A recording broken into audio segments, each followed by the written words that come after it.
Salut les amis, c'est Isma, bienvenue sur ce qui me fait kiffer, la chaîne YouTube qui mélange pop culture et street culture. On se retrouve aujourd'hui pour parler de l'épisode 5 de She-Hulk, la série Marvel sur la plateforme Disney+. Franchement, je ne vous cache pas que je fais cette vidéo vendredi. L'épisode est sorti hier. J'ai même pas envie d'en parler. Franchement, j'ai décroché. Je trouve que c'est la moins bonne série Marvel Disney Plus depuis le lancement de la plateforme. Les choses sont dites, les choses sont posées. Abonne-toi, commente, like, partage. Soutiens la chaîne, fiston. Et voilà. Donc, franchement, on va commencer par la question. Est-ce que Daredevil ne méritait pas mieux? Donc je commence par la fin, on n'a jamais vu ça dans une vidéo. À la fin de l'épisode, parce qu'en fait il n'y a rien à dire dans l'épisode. À la fin de l'épisode, on voit le tailleur de costumes de super-héros, celui chez qui la pote à Jennifer Walters va chercher le costume pour Jane, tu vois, pour qu'elle puisse passer de She-Hulk à Jane sans ressembler, comme ils disent, à un joueur de foot. Voilà. On voit dans une caisse le casque, le masque de Daredevil, le nouveau, tu vois, un peu jaune, tu vois.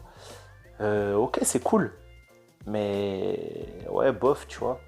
On l'avait vu dans le trailer, du coup, on savait qu'il était là. Moi, j'aurais préféré, tu vois, tu le vois d'un coup, canne, grappin, il descend en rappel, ou il saute, ou il fait tu vois, une cascade, ou une entrée avec de la musique, Là, le masque, tu peux être sûr que si on a vu le masque dans la boîte, la prochaine fois qu'on voit Charlie Cox, Matt Murdock, Daredevil, c'est en avocat, tu vois. C'est pas. Alors, c'était probable, mais en fait, il n'y a plus aucune surprise. La série ne sait pas teaser les choses.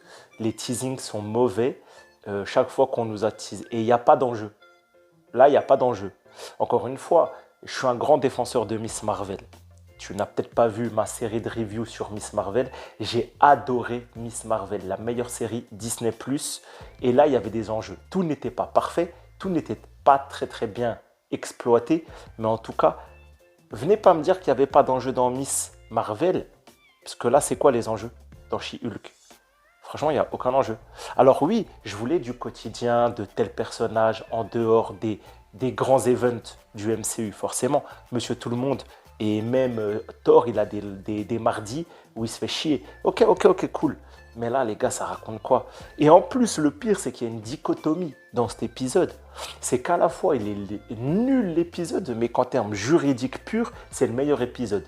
Je pense que si on devait chronométrer le temps passé au tribunal, c'est celui qui en a le plus. L'affaire des droits d'utilisation, c'était intéressant, mais ils ne savent pas le faire. Alors, on a le plus de temps au tribunal, mais c'est pourri. Ce qui se passe à côté, c'est pourri. Titania qui se bat voilà, pour utiliser She-Hulk, peau douce, She-Hulk, fard à paupières, She-Hulk, raffermissement, tout ça. Vas-y, on en est là dans le MCU? On en est là? Non, mais je veux dire, imaginons l'idée. T'as Titania, t'aurais pu trouver un truc sérieux. Sérieux. Ouais, en fait, il y a une volonté à décrédibiliser toute la, toute la lignée Hulk, tu vois. Hulk, She-Hulk, on les flingue. On leur tire dessus avant même la She-Hulk. Comment tu veux demain qu'elle aille se battre à côté de Black Panther ou Doctor Strange? Frérot, mais non. Là, tu la mets dans qui casse. Et encore, c'est pas certain, tu vois. Ah, je trouve qu'ils ont foiré le programme. Tu pouvais faire léger, drôle, avec de l'humour. En plus, Disney, vous aimez l'humour. Nous, on n'est pas fermé à l'humour. Moi, j'aime bien Thor Ragnarok. Mais là, c'est pas de l'humour. T'as- C'est de l'humiliation de personnage. Jennifer Walters, quand même, t'aurais pu la rendre un peu plus crédible que ça pour après la monter en gamme. Là, c'est pas le cas. Bref, on va quand même parler de ce qui se passe un peu dans cet épisode. Jane se fait attaquer par Titania parce qu'elle s'appelle She-Hulk et que Titania a déposé la première, le terme. Il va y avoir procès, Jane va gagner. Pendant ce temps, l'associée de Jane, je la kiffe trop, j'ai oublié son nom, qui a la voix de Audrey Surdive. Audrey Surdive, meilleure doubleuse. VF du moment. Aussi, vous le savez, Sneakers. Voilà la chaîne qui mélange pop culture et street culture. Street culture, sneakers. Sneakers, basket. Le gars là, le gars aussi, je le kiffe avec ses baskets de chaque game. Franchement, c'était les trucs les meilleurs de l'épisode, c'était les trucs les plus à côté de la plaque. Voilà, mais j'ai kiffé ça aussi. Mais c'est parce que je suis dans le délire de la sneakers. Qu'est-ce qu'on a aussi? Bref, ils vont voir un mec qui fait des costumes. Au début, ils passent par chez un Chinois qui vend du Avengers avec un O. C'était drôle, voilà. En fait, c'est drôle, c'est regardable, mais c'est oubliable et c'est pas digne de She-Hulk.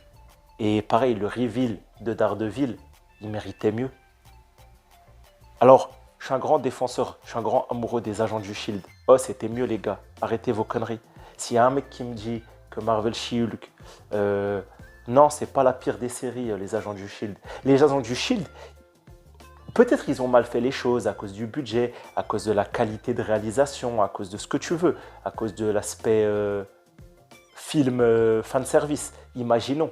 Mais ils ont toujours essayé de valoriser le moindre personnage et élément du MCU. Et à un moment, il faut arrêter de leur cracher sur la gueule. Je pourrais passer 20 minutes à défendre les agents du Shield plutôt qu'à parler de Marvel She-Hulk. Parce que She-Hulk, franchement... De toute façon, en fin d'année, pour ceux qui ont suivi un peu mes reviews Marvel et ceux qui écoutent, voilà, j'annonce, vous avez un reveal en avance. Il y aura un bilan Star Wars, un bilan Marvel et un bilan autre. Dans le bilan Marvel, on parlera de tout ce qu'on a abordé sur la chaîne dans l'univers Marvel. Donc, on verra bien. Voilà, déjà, est-ce qu'on reparlera de She-Hulk? Je ne sais pas. Dans quel état? Ça ne sera pas très élogieux, je pense. Voilà, en tout cas, on parlera de She-Hulk à la fin de tout ça. À la fin de l'année, je vous le dis, hein, Miss Marvel tout devant, She-Hulk tout derrière.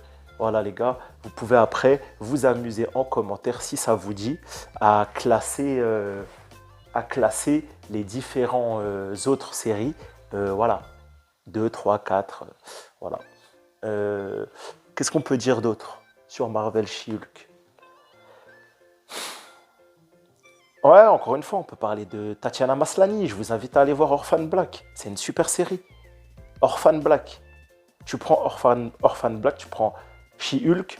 Alors oui, la notoriété, le marketing et la communication vont donner à Tatiana Maslany de la mise en lumière. Mais au final, est-ce que l'œuvre rendue va lui servir dans sa carrière comme tremplin? J'en suis pas convaincu. Bon, on va arrêter de descendre cette série et cet épisode, voilà. Les amis, les Anneaux du Pouvoir, allez découvrir les Anneaux du Pouvoir. Voilà, ma review, l'épisode 4 sort également aujourd'hui. Je vais essayer de tout sortir aujourd'hui. Nous sommes vendredi, comme ça ce week-end je suis tranquille. Et lundi, on peut attaquer House of the Dragon. Plein de choses à découvrir sur la chaîne. J'espère que vous êtes allés voir Le Visiteur du Futur. Ouais, franchement, j'en ai rien à foutre. Ça s'appelle Review She-Hulk, mais au final, je vais dire plus d'autres choses. Limite, on pourrait faire un point actu de la chaîne. Non, mais ça m'embête, ça m'embête grave. Ça serait une bonne vidéo TikTok. Franchement, je mets ça sur TikTok, genre mon dépitement par rapport à cette série.